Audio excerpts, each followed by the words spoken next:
nagagandahan at makukulay na kasuotan, ipinagdiwang ng mga batang kampo ang United Nations Day noong Oktubre 20, 2025 sa Cantinio Elementary School na may temang The United Nations at 80, Building Our Future Together.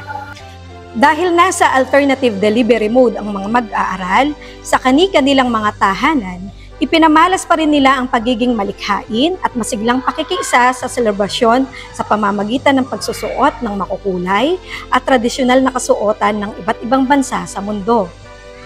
Ipinakita ng mga batang kampo ang kanilang talento at galing habang ipinagmamalaki ang kultura ng bansang kanilang kinatawan. Mula sa mga simpleng kasuotan hanggang sa makukulay na dekorasyon. Bawat mag-aaral ay naging bahagi ng masayang pagdiriwang na nagpapatunay na ang pagkakaiba ay tunay na kayamanan. Ipinahayag ng mga guro na layunin ng pagdiriwang na ito na turuan ang mga mag-aaral ng kahalagahan ng pagkakaisa, kapayapaan, paggalang sa lahi at kultura at paniniwala ng bawat tao. Sa ganitong paraan, namumulat ang mga bata sa diwa ng global citizenship, ang pagiging bukas sa mundo at paggalang sa lahat ng tao saan man sila nagmula.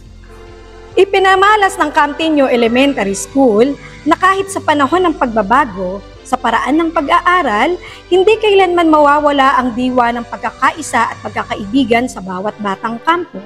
Sa simpleng pagdiriwang na ito, napatunayan na kahit magkakalayo, iisa pa rin ang layunin, ang magdiwang bilang mamamayan ng isang mundo na puno ng pagkakaibigan at pag-asa.